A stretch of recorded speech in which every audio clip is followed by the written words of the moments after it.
Hi sir, so today I am going to discuss about the answers I have in my activity and also to discuss about the key components and the definition of it in the remedial instruction.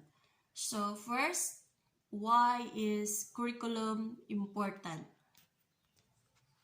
Well, curriculum is essential as a series of activities and learning outcome goals related to each subject. So when you have curriculum, it has activities, learning outcomes that serves as a great map, especially in outlining where you need to go, how to conduct your activities during your remedial instruction. It is also a great deal of thought, time, effort, and expertise go into their development. So it is very important to have a curriculum. What is the relevance of curriculum in conducting a remedial instruction? Curriculum provides direction for remedial instruction since instruction is the method of delivering academic curriculum. Instruction may exist without curriculum but would serve no direct purpose because curriculum and instruction must be compatible. So when you are conducting a remedial instruction, you must also learn to connect your instruction that is also relevant. How to organize curriculum in conducting a remedial program. So as for teachers, before preparing their lessons in remedial programs, they should identify students' diverse learning needs as soon as possible so that they may design appropriate teaching plans according to the curriculum to facilitate effective learning. So teachers are also the one who are going to identify their students' weakness for the subjects. So in the remedial instruction program, they can determine the students where they are going to have or to focus what kind of lessons and subjects they need to have. Next, what is the importance of instruction?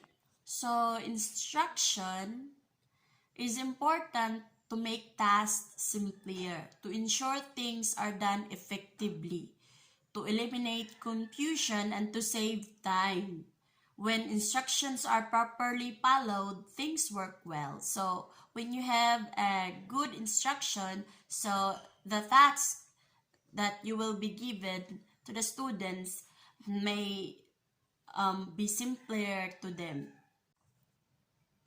What is the relevance of instruction in conducting a remedial instruction? So, standard-based instruction helps guide the planning, implementing, and assessments of students' learning. The use of standard of instruction ensures that teaching deliberately focus on agreed upon learning targets. So, there are a lot of standard-based instruction that will help teachers focus on the learning targets. How to organize instruction in conducting a remedial program. To organize instructions in conducting a remedial programs, first identify the learning objectives, then plan the specific learning activities, C, and plan to assess students' understanding, plan to sequence the lesson in engaging and meaningful manner, and also create realistic timeline. So you will have plans for a lesson closure. So when you have organized instruction, it is very clear. And what is the importance of assessment? Well, assessment plays a constant role in informing instruction, guiding the students' next steps, and checking progress and achievement. Because in the assessment, you will know if the students already have the improvements or none. What is the relevance of assessment in conducting a remedial instruction? So assessment plays a very important role in teaching and learning. By means of assessment, remedial teachers can know the learning progress as well as the strengths and weaknesses of the students. Hence, they may design different teaching activities according to the help of the learning materials so that they can help their students in an effective manner. How to organize assessment in conducting a remedial program. To organize assessment in conducting remedial program, it should have valid measures at the appropriate domains. First, fair, so it is done discriminatory and matches the expectations. Then, transparent, like including assessment briefing and marking criteria clear. Thus, it is reliable. It is accurate. And feasible means assessment is practicable in terms of time, resources, and students' number. And also, educational impact assessments results in learning what is important and is authentic and worthwhile. So when you have an organized assessment, you must need to have the appropriate domains. Organizational structure. It is a system that outlines how certain activities are directed in order to achieve the goals of the organization, like the activities that can have or includes rules, responsibilities, that the organizational structure determines how to inform flows between levels within the remedial class. When we say organizational structure, it is focusing on the rules and the responsibilities for the teachers to have the instruction clear, have a good flow of teaching for the students with different weaknesses in their subjects. Organizational structure affects organizational action and provides the foundation on which standard operating procedures and routines rest. It determines which individuals get to participate in which decision-making processes and thus to what extent their views shape an organization's action. And also organizational structure can also be considered as the viewing glass or perspective through which individuals see their organization and its environment. Next, assessment. Well, assessment is the process of gathering and discussing information from multiple and diverse sources in order to develop a deep understanding of what students know, understand, and can do with their knowledge as a result of their educational experiences. The process culminates when assessment results are used to improve. So it is very important to have assessment to the students after, because you will determine if the students learned or not. During your remedial instructional approaches.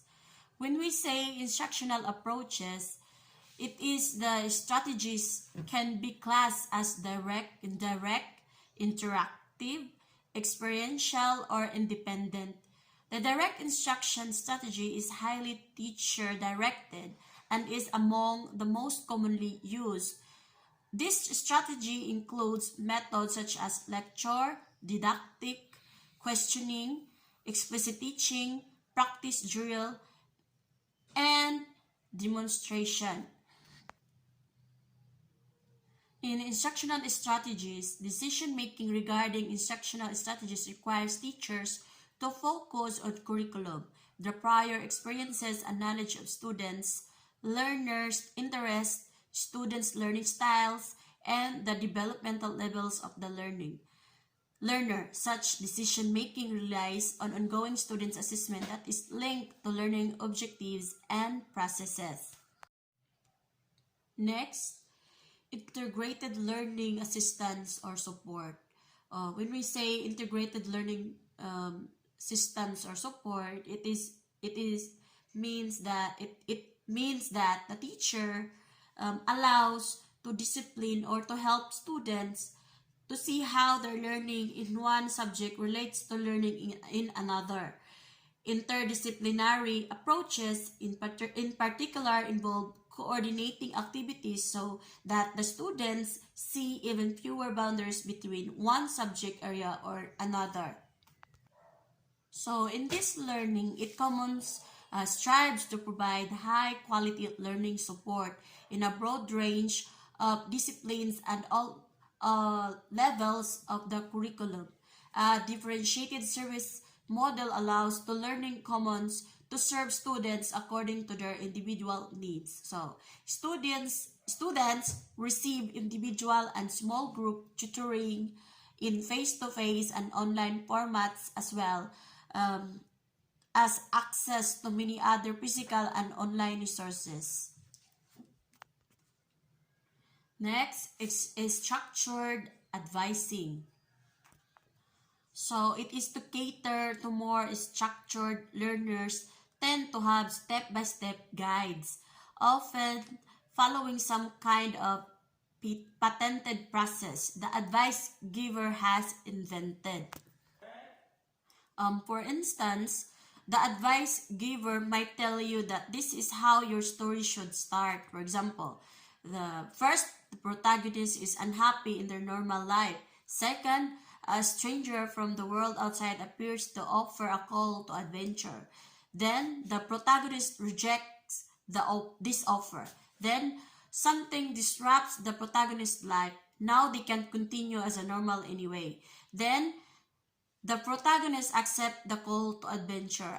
You might recognize this. It's beginning of what's known as the hero's journey. The hero's journey is popular, easy to follow. However, it's not the only way to construct a story. Not by a long shot. It is just combination of specific that we know scoring system. So it is the policy and plan of effectiveness monitoring that helps determine the need for further action and possible changes and improvements in policy, statements, and plans, or in actions taken to implement them.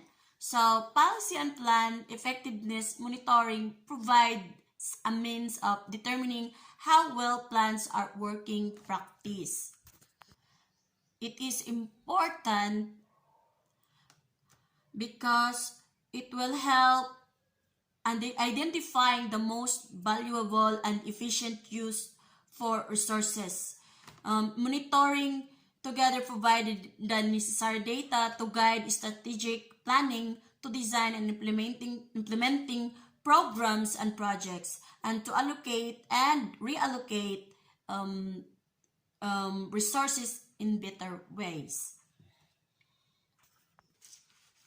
Lastly, the professional development and effective evaluation system.